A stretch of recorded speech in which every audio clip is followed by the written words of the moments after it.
Would you like any time signals? We're good. Hold on one second, let me reset this. Alright, when you're ready. It started with a sweater. I was looking fly. First day of college orientation as a freshman, and I'm the type of guy who's always trying to make a good impression. He looked like a tool.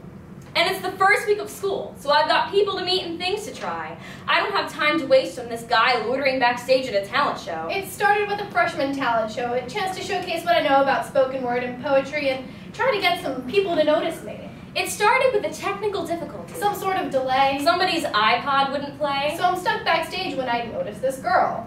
And he walks over, stupid sweater and all. There was nowhere to run. Backstage was too small. And I'm so nervous about going on stage, I decided to strike up a conversation. Oh, sorry, I got completely ahead of myself. I totally skipped introductions. My name is Sarah Kaye. My name is Phil Kaye. I'm from California. Born and raised in NYC. Let's see, fun fact about me. My mom is Japanese and my dad is Jewish. This is one of many coincidences the authors of When Love Arrives have found. Sarah grew up in New York. Phil grew up in California. They met in college, as you've heard. But they didn't meet at 5th grade summer camp. Where they both were. With the same counselor. Sarah was in the morning class. And Phil was in the afternoon. Sarah's little brother's name is Phil. And Phil's little sister's name is Sarah. A lot of people ask if Phil and Sarah are related. Married. Dating. If they dated. And the answer to them all is no. They've never dated and they never will. Because what are the odds of finding someone with your same last name? Someone who knows you better than you know yourself. Someone who is woman enough to be best man at your wedding. Someone who you can trust with anything. Someone who will remember your birthday. Without checking Facebook. The coincidences in their lives brought them together as best friends who perform spoken word together. Together they wrote When Love Arrives. I love this poem because it's a personification of love, teaching us that sometimes your soulmate and the love of your life aren't the same person.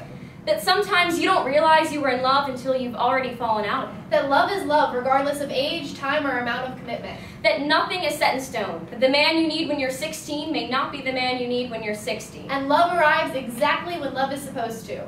But love leaves exactly when love must. This is When Love Arrives by Sarah and Phil Kaye. I knew exactly what love looked like in 7th grade. Even though I hadn't met love yet, if love had wandered into my homeroom, I would have recognized him at first glance. Love wore a hemp necklace.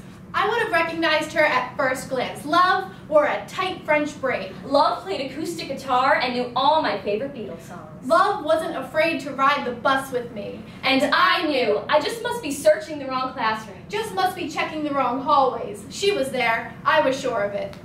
If only I could find him. But when love finally showed up, she had a bowl cut. He wore the same clothes every day for a week.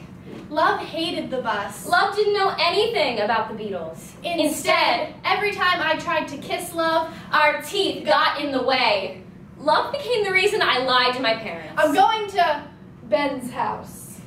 Love had terrible rhythm on the dance floor, but made sure we never missed a slow song. Love waited by the phone because she knew that if her father picked up, it would be, hello? Hello? Guess they hung up. And love grew. Stretched like a trampoline. Love changed. Love disappeared, slowly. Like baby teeth, losing parts of me I thought I needed. Love vanished like an amateur magician. Everyone could see the trap door but me. Like a flat tire. There were other places I had planned on going. But my plans didn't matter.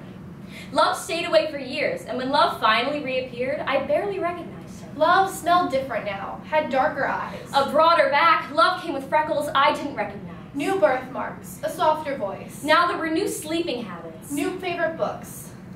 Love had songs that reminded him of someone else. Songs Love didn't like to listen to. So did I. We found a park bench that fit us perfectly. We found jokes that make us laugh. And now, Love makes me fresh homemade chocolate chip cookies. Though Love will probably finish most of them for a midnight snack. Love looks great in lingerie, but still likes to wear her retainer. Love is a terrible driver, but a great navigator. Love knows where she's going. It just might take her 2 hours longer than she planned. Love is messier now. Not as simple. Love uses the word boobs in front of my parents. Love chews too loudly. Love leaves the cap off the toothpaste. Love uses smiley faces in her text messages. And turns out, love shits. But love also cries. And love will tell you you are beautiful. And mean it. Over and over again. You are beautiful. When you first wake up. You are beautiful. When you've just been crying. You are beautiful. When you don't want to hear it. You are beautiful. When you don't believe it. You are beautiful. When nobody else will tell you. You are beautiful. Love still thinks you are beautiful. But love is not perfect and will sometimes forget. When you need to hear it most, you are beautiful. Do not forget this. Love is not who you were expecting. Love is not what you can predict. Maybe love is in New York City, sound asleep. You are in California, Australia, wide awake. Maybe love is always in the wrong time zone. Maybe love is not ready for you. Maybe you are not ready for love.